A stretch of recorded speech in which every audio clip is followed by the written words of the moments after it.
I am Dee Dee, your host or hostess, and today we're going to walk the square, which is the square near my house. And part of it's going to be a lot easier than it normally is because, check this out, guess who mowed the lawn yesterday? Yes, I did. I mowed the front and the side like I do when I can. And my ex came and actually got the lawnmower started. So I got the lawn mowed. I'm very, very proud of myself and happy about that fact. The air is very thick, which tells me the pollen count is probably pretty high today. But nonetheless, we got 2 more days left of this 30-day walk. And I was determined I'm going to get my butt out there and walk it. 2 more days, today and tomorrow, and I'm done. No more having to get up early and walk and talk and find things to talk about and dodge weird comments. Yep, no more of that. So, yay. I'm happy. Thank you for the thumb. Have a feeling I know who it is. So, hello to that person. I am dedicating this live stream to my family, as in my family and my entire life. Um, my mom married my stepdad when I was 7. And I'm not going to say names because I don't know, my family's probably pretty embarrassed by me a lot of times.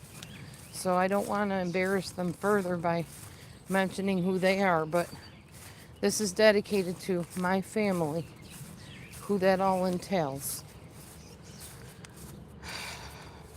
Anyway, yeah. Not saying all my family would be embarrassed by me, but some of them would, because they're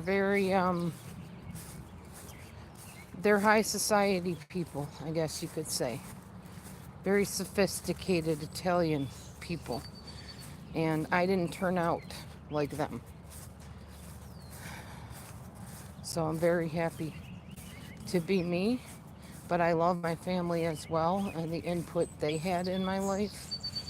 Sadly, some of them have passed. Still alive too, on Facebook and stuff. So this is dedicated to them because everybody shapes who you are, for the good, the bad, and they definitely shaped who I am. So auntie was very very interested in the arts as well. My other auntie was involved in a lot of acting and musicals and things like that. And she shaped who I was with my interest in music, even though she didn't get into the Christian side of music, but that's okay. She was more into the folk music. It was a very folksy family, actually, that my mom married into.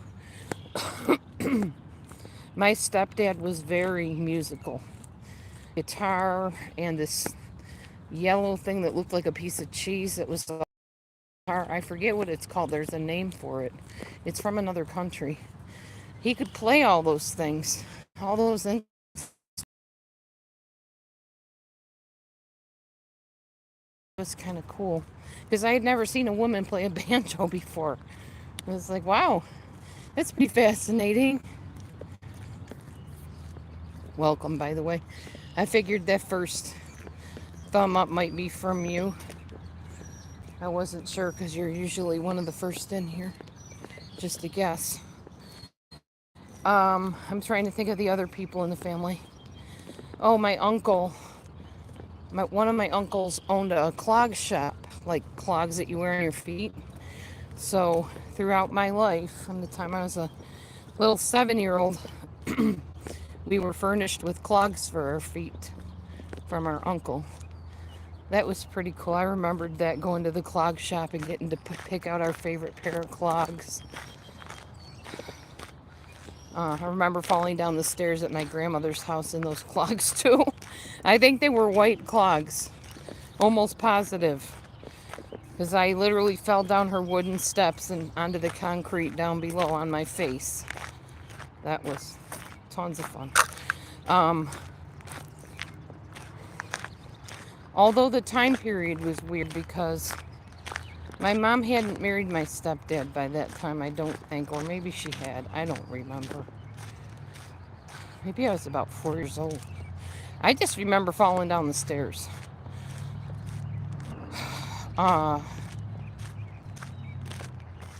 That probably messed me up now that I think of it. That could have messed up my brain a little bit. Anyway, so then there was my other uncle, who his wife had Siamese cats.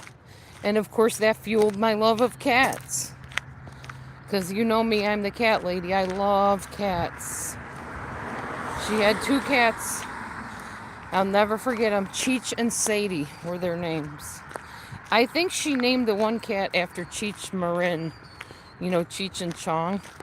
I don't know where Sadie came from. Maybe it was her mom's name or something. Not exactly sure, but she had 2 cats, and then later on she got pregnant with my cousin, who is one of the kindest, all of her kids, kindest people you'd ever meet in your life. Just very, very sweet, kind people.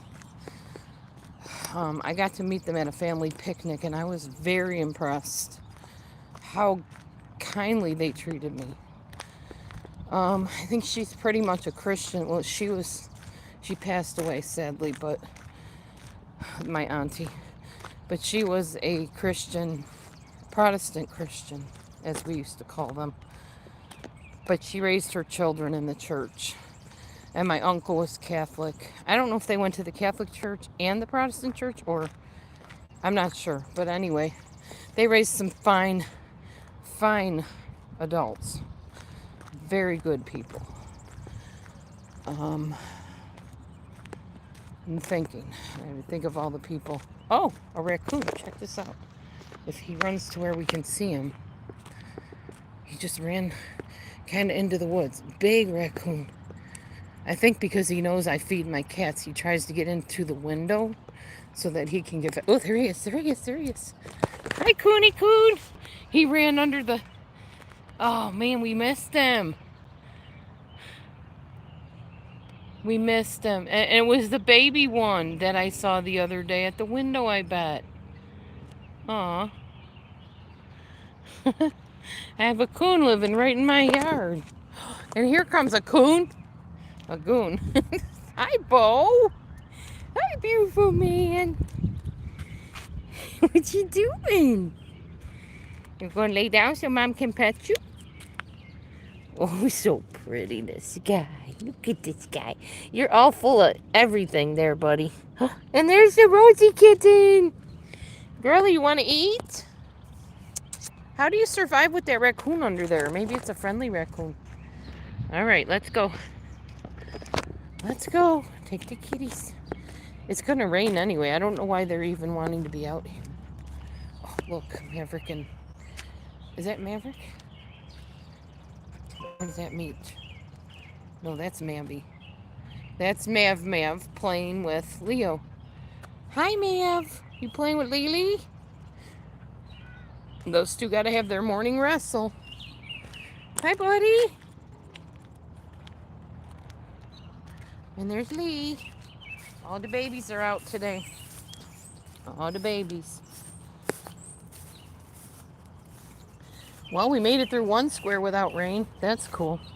I'm going to go open the window in case it does rain so they can all get in there in the house. And over here to the window. Oh, Bubba want to go in? Let's see if Mommy's nails will do the job here.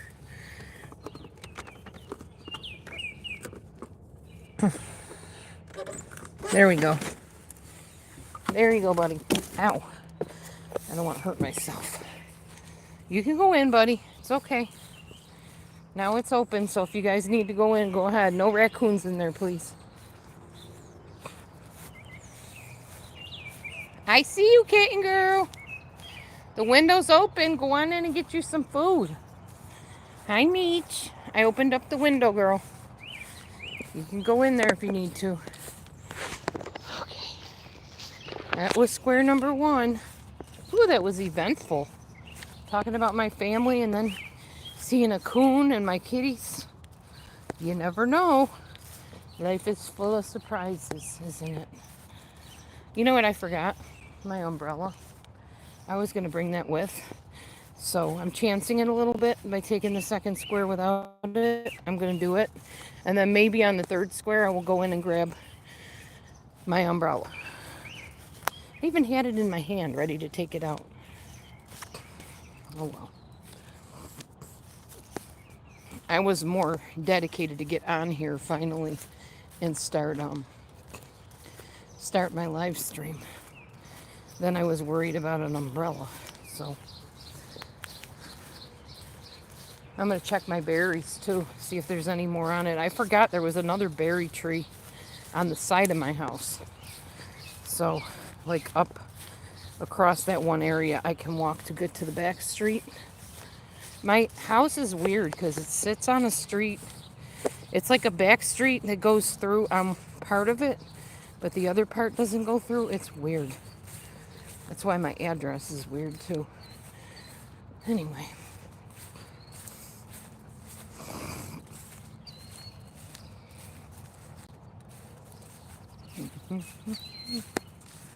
Neighbor has a Stranger Things shirt. Hunger Drive shirt. Interesting when you look at people's t-shirts hanging on the line, you can kind of tell what they're into.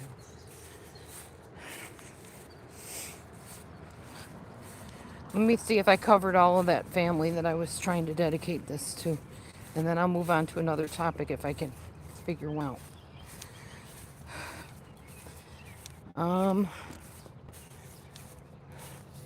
Let's see, I covered her. I think there were just 3 girls. And then there were 4 boys maybe, because I think they had 7 kids. My dad, my uncle. Oh, my other uncle was into weightlifting. Wonder where I got that inspiration from. That's interesting. I'm just realizing today that that whole family inspired who I am. My uncle used to take his arms. He had muscles miles long. I mean, he was so muscular. That was back when it first became a thing. Do you guys remember Jack LaLanne? Yeah, he was the popular muscle fitness coach. And he would have my brother grab on one side and me grab on the other side. He would lift us up in the air. That showed me strength. It showed me how fun strength could be. Now I find myself at almost 59 years old wanting to strength train. Go figure. Wow, what a colorful family that was, and what a blessing and a privilege to get to be part of it. My grandma was a typical Italian grandma, y'all. I might have told you guys this like in other live streams, but there's new people here that watch me now, so this will be new for you. We would go to my grandma's house, and we literally got there like probably in the morning or maybe like early afternoon. She always had a cookie jar. Always. For sure the cookie jar. Stale. We didn't care. We were kids. We loved cookies. Lid off and grab a cookie, and we kind of race to the cookie jar. And we grab out those yummy cookies. Sometimes they were homemade, like homemade chocolate chips, which I can't eat to this day because those plain chocolate chips just make me feel like I have the flu. But I can eat dark chocolate chips, but there was no such thing back then. There was no dark chocolate. That didn't exist. There's just milk chocolate. And if you could get a hold of anything milk chocolate, you were like royalty. Because, wow. Milk chocolate was the bomb. But So Grandma would put these, and they weren't little cookies usually. They were these big chocolate chip cookies. In fact, she always got the same brand. I think it was Milano, but I'm not sure. But I remember they just bent, and I was so fascinated by chocolate chip cookies that could bend. So she would put those cookies in the jar, and we would eat those. My mom would be scolding, don't eat a lot of those before your dinner. Don't spoil your dinner. You guys remember when moms would say, don't spoil your dinner? Yeah, I grew up in that type of era. We always spoiled our dinner though, but it didn't stop me from eating, obviously, or I wouldn't be dealing with a weight problem now, years later. So we would get those cookies out of the cookie jar, and Grandma would be preparing the Italian meal all day long. Always standing at the stove, stirring the homemade spaghetti sauce, browning the garlic bread. Oh my gosh, guys. You ain't tasted food till you taste Italian like 6 or 7 course meal. I'm not kidding you. People joke about that, like in the movies. They're like, what are you doing? What's the matter for you? Come and eat, manja. Yeah, that's real. That's not just in movies. That was my family. That was my stepdad's mom. So, I mean, she didn't sound like that, obviously. She didn't have the real thick Italian accent, neither did my grandpa. But we would get there and I would eat the cookies. And then soup, I think, would be the first thing she'd give us. Soup and like hors d'oeuvres. Always the hors d'oeuvres with the crunchy celery and the cauliflower and tomatoes, mushrooms, any raw veggie that you could possibly think of with some kind of homemade dip. I have no idea to this day what kind of dips we dipped stuff in, but I just remember as a kid, I really didn't care for the dip that much. I'd take a little bit of it, but now, oh Lord, I'd probably drown my veggies in those dips. I'd take the big fat mushroom and, dip it in. But I don't remember. I was very picky in my tastes of food as a child. Anyways, so we would eat that, the raw veggies, and then we would have the soup. Just remember it being salty, but just the perfect amount of salt. We were taught to slurp the soup. You had to go. It was weird. I don't know, Italian thing that you couldn't enjoy the soup unless you took the time to slurp it first. Weird. Okay, so anyway, we had some of that soup. I got to remember all the courses of the meal. The next thing would be, she would say, oh, it's time for dinner. There'd be a salad on the table. Now, we just got done eating all those raw veggies, but there'd be a salad on the table. We have to have the salad. And, oh, I'm going to grab a berry. Hold on. There's a couple good blackberries here. They're all starting to turn the right color now for me to eat. Hi, buddy. Bobo just ran by. Oh, this one's kind of red. And berries. Yummy! Mulberries. Love them. That was from my uncle. I can say his name, Uncle Ben. He lived out in Pennsylvania, Philadelphia, and he had every kind of fruit tree you could imagine. And what a garden. Wow. We visited him once. He inspired me to pick berries off the tree. I wouldn't know a berry if it bit me years ago, but I know when I see those berries. Okay, so we're eating these salads, and then meanwhile, Grandma is bringing out pasta and meat and whatever delicacy. Yeah, I'm not going to bother with the umbrella. Whatever, rain's not going to melt me. So we had it was always some kind of pasta. It could be spaghetti and meatballs. And usually, guys, it wasn't just meatballs. It was a meat bowl. So it had pork chop in it, and it had meatballs in it, and it had, who knows, whatever, some kind of meat. And it was always covered in sauce. Always. The thing I didn't like about the Italian style of things, they're not super careful about trimming fat off of things. So it kind of ruined my taste for meat for a while. because every time I bite into something, I get this chewy, nasty fat in it. And I was a kid. Kids don't notoriously like stuff that isn't pleasing to the palate. So it was hard to get me to eat meat once in a while. Um, but yeah, there's all that meat in the sauce and the pasta. And then after that, out came, I said macaroni, didn't I? Yeah, macaroni, meat, salad. How many courses are we on now? 1, 2, 4, 5. I don't know. We just ate so much food. Then there was the garlic bread. Every kind of bread you could imagine, not just pieces of garlic bread. Garlic toast, raw garlic bread, like just bread with garlic on it. Rolls, you had to have the round dinner rolls. Homemade, of course, from Costanzo's Bakery. I remember that. Of course, it was an Italian bakery.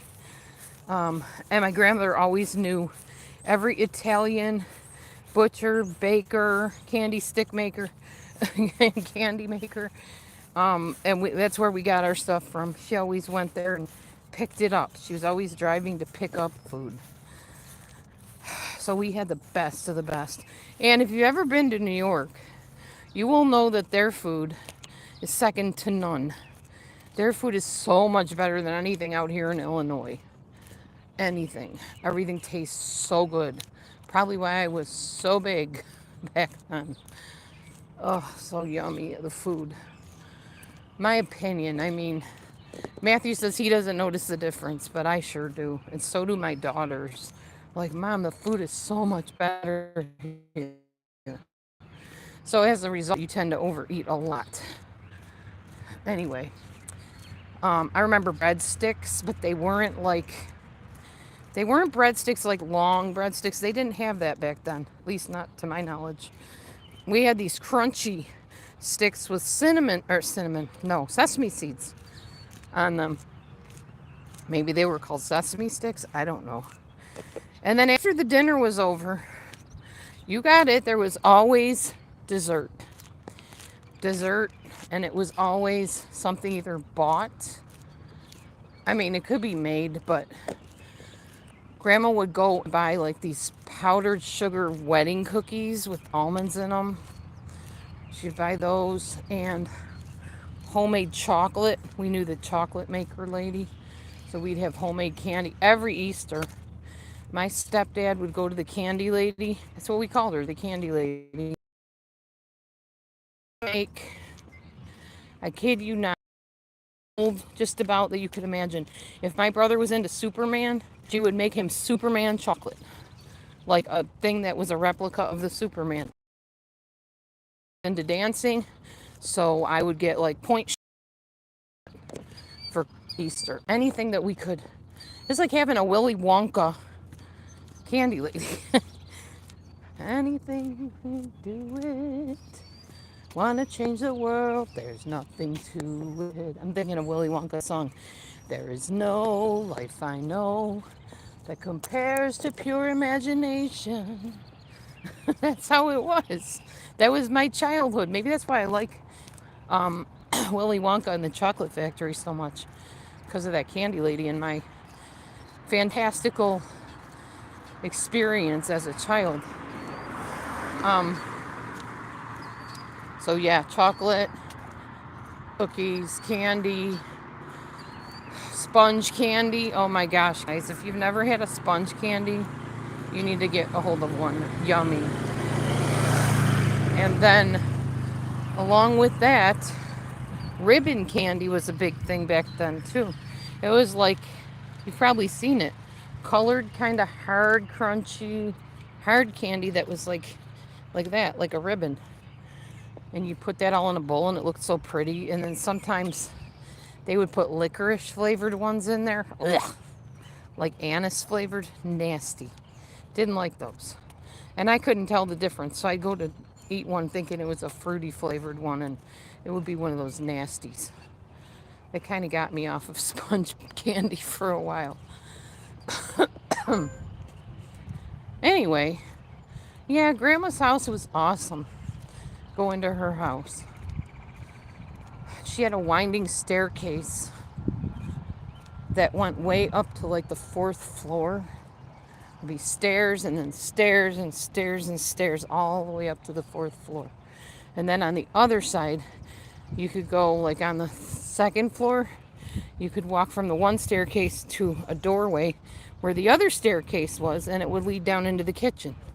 So one led down into the living room and the other one led down into the kitchen. I could walk through that house in my mind. I still remember houses I lived in. What's so weird is my memory will remember childhood homes and even things about my childhood. But I can't remember much about my first marriage, like raising my babies. Unless the kids, when I'm with my girls, they jog my memory and say, hey, remember this? Or so-and-so did this on that day or whatever. Then I'll, oh yeah, remember. But I can't just like sit and remember it, and it troubles me that I can't, but I don't know.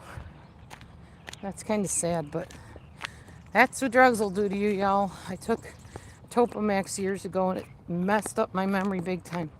And for those of you out there that want to argue and say, oh, Topamax will not ruin your memory, you better talk to some medical professionals because they found out it does. It does long-term damage to your short and long-term memory. It is now scientifically documented, I guess.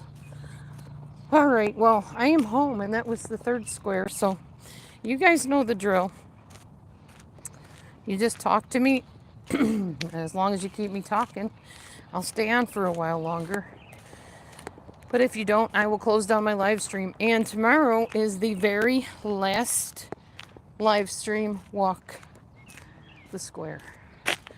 Then I have made it to 30 days, y'all. 30 days. I did it. So I will be glad not to be obligated anymore to have to get out here and do this. I'm very happy about that fact. That way, if I want to walk, I can walk and I can just swing my arms if I want. I don't have to hold a camera. I don't even have to bring a camera. Or I could bring my phone and listen to some music or a teaching or whatever. So yeah, I'm super happy about that. Check this out though. There's Michi. Here comes Maverick. There comes Lily. Hi, Lee. Hi, Mavi. They see Mom. They're like, oh, Mom's back. Time to go back to the house, see what she's got for us. I already did feed them. Not like they're starving or anything. All right, this is your turn where I give you the chance to ask me questions or talk to me for a few seconds, minute, whatever. And then I wait a couple minutes and I go in and I make my breakfast. So that's the plan. I might wait a little bit on the breakfast. I was watching Dr. Livingood and he says if you can do a 20-hour fast, like 1 or 2 days a week, every week, you will actually cleanse out your body and renew the cells and all that jazz, because it gives your body a break from digestion. So just a good idea to do. I think I'll stick around. Excuse me. I will stick around until it says 30 on here. Oh, look who's coming. Look who's coming through the grass. It's your poofy tail. Hi, Bo. Hey, Bobo, where you going, guy? And off he goes. There's my Mav. What are you waiting for, Mavy? You watching your friend Leo? Maverick and Leo have become fast friends. They love to wrestle with each other. Wrestle. Yeah, it's fun. Fun to watch them. Anyway, as I was saying, thank you for the 3 thumbs up from whoever they are. Stupid mosquitoes. I will stay out here till it says 30 on my countdown clock, and then I'm going in to hunt down some grub so that when I do want to eat it, I can.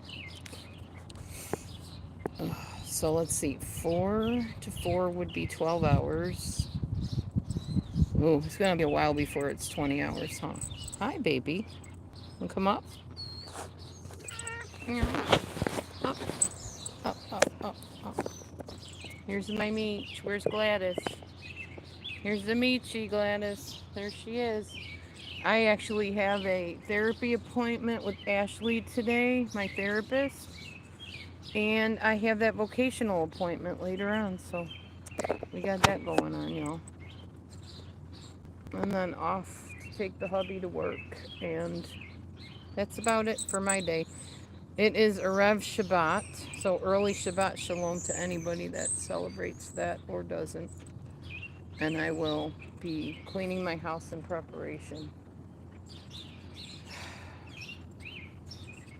Okay, well, it's that time, y'all, and I'm getting eaten alive by mosquitoes. I'm gonna go in and get out of the mosquito-y weather because it looks like it's gonna rain. It feels like it's gonna rain.